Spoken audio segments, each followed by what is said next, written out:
वह युवा मुख्य माता पिता का सौभाग्य उसको प्राप्त हुआ।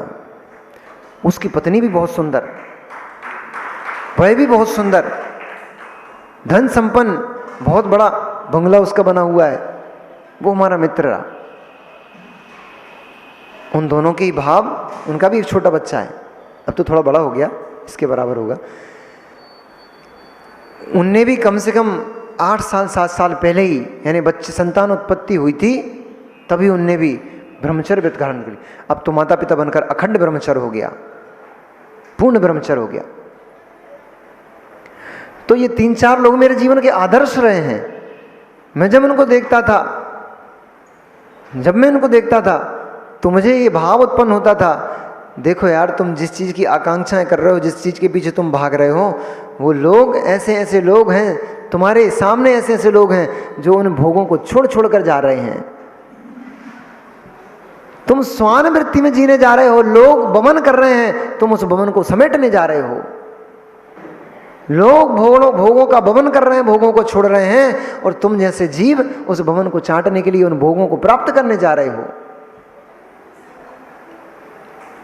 कई बार सामायिक में बैठ करके इन अवस्थाओं का चिंतन किया। लोग पूछते हैं, सज्जन भैया अक्सर पूछते थे कि महाराज वैराग्य कैसे उत्पन्न हुआ। ऐसे हुआ, धीरे धीरे जब इन अवस्थाओं को मैंने देखा, लोगों के बीच में रहा, लोगों के बीच में जिया और लोगों की अवस्थाओं को पढ़ता था, तब मन संसार से उदास हुआ। तब संसार के इन विभिन्न विभिन्न प्रकार की जो अवस्थाएं हैं, विभिन्न पर्याय हैं, रूप रंग हैं, इनमें तब मन भर गया। परंतु जब तक उस अवस्था पर यह जीव नहीं पहुंचता, तब तक तो उसको संसार की आकांक्षाएं, सांसारिक क्रियाएं ही उसको लुभाती रहती हैं, वही उसको प्रयोजनभूत लगती हैं। जो उदास है, जिसको आत्मा का हित चाहिए, उसे संसार में क्या हो रहा है उससे प्रयोजन नहीं होता। पर जिनका संसार दीर्घ है और जिन्हें अभी संसार में रहना है, संसार के सुखों को और भोगना है, ऐसे जीवों को संसार की विभिन्न अवस्थाओं, विभिन्न पर्यायों को जानने का बड़ा कौतूहल होता है। आपको तो होता ही नहीं। किस देश में क्या घट रहा है, किस देश में क्या घट रहा है, आज किन का मैच है, कौन जीतने वाला है, कौन हारने वाला है। राजकथा, चोर कथा, स्त्री कथा और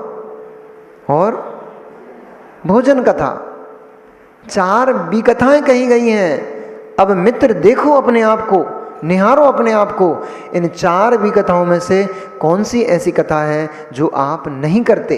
कौन सी एक कथा जो आप नहीं करते?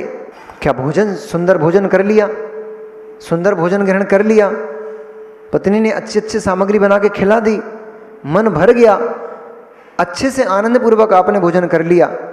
अब कर ही लिया है तो त्याग दो ना उसको, छोड़ दो ना उसको। जो किया उसको भी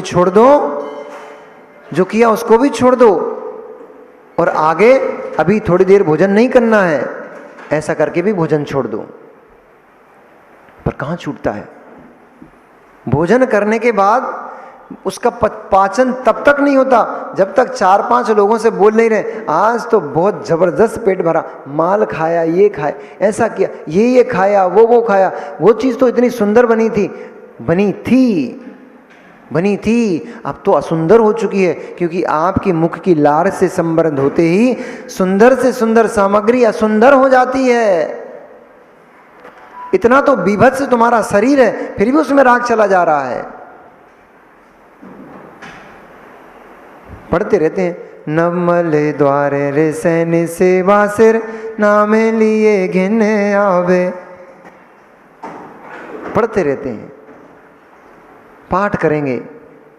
9 मल द्वार, इस शरीर में 9 मल द्वार निरंतर बहते रहते हैं। ऐसे ऐसे मल द्वार हैं, नाम लेने में भी घिन आती है। उन अंगों से स्पर्शित हो जाता है, उन अंगों से स्पर्श हो जाए तो हाथ धोने जाते हो, फिर भी उन्हीं अंगों में तीव्र राग चलता है जीव का, उन्हीं अंगों में तीव्र राग चलता है जीव का। बड़ी विचित्र दशा है, बड़ी विडंबना है। कर्मों की स्थिति तो देखो कि जो चेतन स्वरूप है, जो अनंत गुणों का निलय है, जो अनंत शक्तियों का पिंड है, अनंत सुख जिसके अंदर ठसाठस भरा हुआ है, ऐसा वह भगवान आत्मा जीव द्रव्य इस शरीर के अंग उपांगों में रमण करते हुए अपनी पर्याय को नष्ट करते मिलता है। जो भगवत शक्ति से युक्त है, पूरे ब्रह्मांड का जो स्वामित्व रखता है, ऐसा पूरे ब्रह्मांड के जीव मात्र का स्वामी वह स्त्री की बाहों में दम तोड़ते मिल रहा है, उनके मल स्थानों पर रीझते मिल रहा है। ये संसार की दशा है और उसमें ही आनंद मनाता है, उसमें ही आनंद मनाता है। उसको लगता है यही आनंद का स्थान है। ऐसा वह जीव जिसकी संसार दशा अभी दीर्घ है,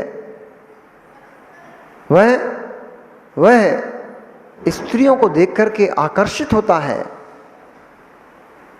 और उन्हीं में रमण करने का बार बार भाव करते हुए परम उत्कंठा को प्राप्त होता है। लक्ष्मण ने जैसे ही सुना कि कोई जितपद्मा नाम की कन्या है जो रूप लावण्य में साक्षात देवियों को भी तिरस्कृत करती है, अपने रूप और लावण्य का, अपने गुणों का उसको इतना अभिमान है कि वह तो जमीन पर, धरती पर पैर ही नहीं रखती है।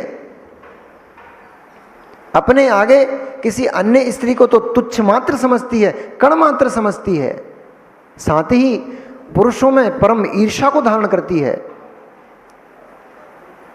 और जो चित्र भी पुरुष का है, उस चित्र को देखना पसंद नहीं करती।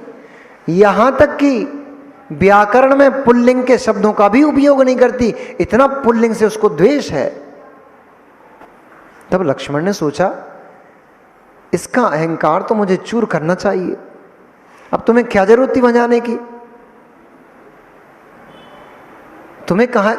तुम्हें अब वो जितपद्मा कैसी है, जैसी है, वो अपने बाप के पास रह रही है। तुम्हें दिमाग लड़ाने की क्या जरूरत थी कि इसको ठीक करता हूं? परंतु जहां जीव के अंदर कर्तृपना घुसा होता है, वह जीव, वह व्यक्ति, भैया अपन लोक में भी देखते हैं ऐसा, जिनको किसी काम से कोई प्रयोजन ही नहीं, उसी में भी कुछ जाते हैं। कोई दो लोग लड़ रहे थे, मान लो सचिन भैया और ये तुषार भाई झगड़ रहे थे। अब हमारे विवेक भैया आए, खड़े होकर देखने लगे, अरे भाई क्या बात है, क्या हो गया?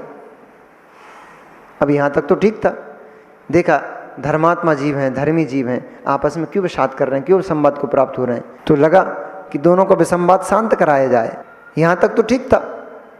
अरे सचिन भाई, धर्मात्मा जीव होकर के क्यों विसंवाद करती हो, क्यों लड़ाई झगड़े करती हो, क्यों मन को खराब करती हो? सुनो विवेक भाई, देखो जी हम दोनों का मामला है, आप जाओ। तो तुरंत चले जाओ? नहीं, अब तो ठान ली, अब तो और दिमाग खराब, अब तो हम दोनों को ठीक ही करके रहेंगे। अब पता लगा दोनों ने आपस को तो छोड़ा, सबसे पहले विवेक भाई को लपेटा, बोले पहले इनको ठीक करते हैं, अपन तो बाद में निपट लेंगे। इसको बोलते हैं बुंदेलखंडी में फटे में पैर घुसाना। जहां आवश्यकता है वहां घुसाओ पैर, तो भी समझ में आता है, पैर मोरी में डाला जाता है। अब तुम फटे में पैर घुसाओगे तो और फटेगा कि नहीं फटेगा? ऐसे ही जहां प्रवेश करने का स्थान नहीं है, जहां बोलने का आपका स्थान नहीं है, वहां भी यदि बोलोगे, वहां भी अपना हाथ डालोगे, पैर डालोगे, तो फिर मुंह की ही खाना पड़ेगी। लेकिन इस जीव का कर्तृभाव जो होता है, कर्तापना जो होता है, वह इसको शांत बैठने नहीं देता। वह तुरंत उसको प्रेरित करता है, अरे भाई तुम कुछ करो। और ये करो करो करो के चक्कर में तो ये संसार बढ़ते चला जा रहा है। जितना कर्तापन चलता रहेगा, कर्तृभाव घुसा रहेगा, वह इस जीव को संसार बढ़ाता ही चला जाएगा। कुछ करने का भाव ही यदि उत्पन्न होता है, तो तो ऐसा कुछ करो कि जिससे अकर्तापना प्रकट हो जाए, वह करो। यदि करने का ही भाव है तो उन परिणामों को करो। करने का ही भाव है तो ऐसा कुछ प्रयास करो कि मेरा ये जो कर्तृपन घुसा हुआ है, मेरा ये कर्तापन घुसा, कर्ता भाव है, ये कर्ता भाव मेरा शांत कैसे हो, इसका प्रयास करो। परंतु जीव का कर्ता भाव उसको शांति नहीं लेने देता। हर कार्य में, यहां तक कि जो कार्य जिनको करने के योग्य नहीं है, उन कार्यों में भी उनकी प्रवृत्ति देखी जाती है। वृत्तियों को जो करने योग्य है वही करना चाहिए, जो करने योग्य नहीं है उसमें क्यों अपने आप को बिठा कर रखते हो? संक्लेश होता है, संक्लिष्टता होती है। मुनियों का जो कार्य है उनको वही शोभा देता है, उसके अतिरिक्त जिस कार्य में हाथ, जो करने योग्य नहीं है उस कार्य में यदि मुनिराज हाथ डालेंगे तो संक्लिष्टता होगी, सामायिक भंग होगी। इसलिए उस काम में ही हाथ डालो। अब लक्ष्मण को कर्तृपना उत्पन्न हो गया। उन्होंने सोचा क्योंकि संसार में अभी सुखों को भोगना है, सांसारिक अवस्थाओं को भोगना है, तो फिर संसार की क्रियाएं आनंद तो देती हैं, ये भी पक्का है। अब अपने आप के अपने परिणामों को स्वयं निहारते जाना और आकलन करते जाना। ये हमारे नितिन भैया तो टिक लगाते हैं, बोलते हैं महाराज जी आज इस क्वेश्चन के ऊपर टिक लग गया, आज इस क्वेश्चन के ऊपर टिक लग गया, आज एक टिक और लगा लेना। अपने परिणामों को देखते चलो। यदि संसार की विभिन्न दशाओं में, संसार की विभिन्न अवस्थाओं में, संसार के विभिन्न कार्यों में मन उत्साह पूर्वक लग रहा है, इसका अर्थ है अभी संसार लंबा है। फिर से कहूं क्या? रिंकू भैया सुन रहे हो क्या? संसार में, संसार की अवस्थाओं में, संसार की क्रियाओं में, संसार के जो विषय भोग हैं, इनमें उत्साह पूर्वक मन अभी लग रहा है। इसका मतलब अभी संसार दीर्घ है। और जिस जीव को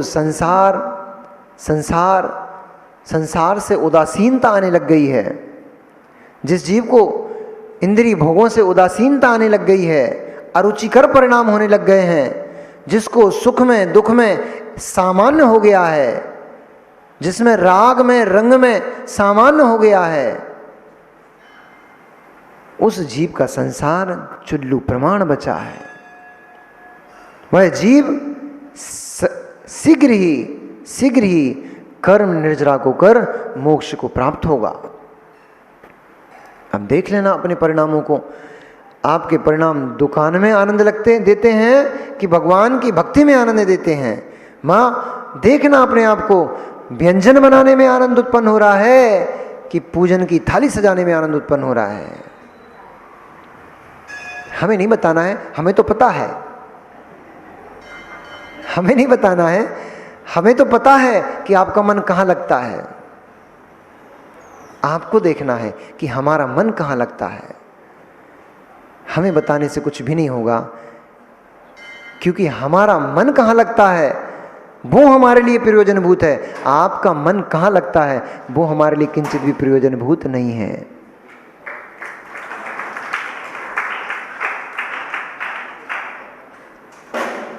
हर क्रिया में अब चलते हैं आनंद लक्ष्मण के पास, नहीं तो कथा रह जाएगी अपनी। संसार में संसार की क्रियाएं आनंदित करती हैं, मतलब अभी समय है। लक्ष्मण जी पहुंच गए, बोलते हैं देखते हैं भाई ऐसी कौन सी वो जित पद्मा है, हम भी तो देखें। जिसको इतना मान है हम उसका मान खंडित करेंगे। तब लोगों ने समझाया, अरे भैया क्यों मौत के मुंह में घुस रहे हो? तुम्हें अपना जीवन प्रिय नहीं है क्या?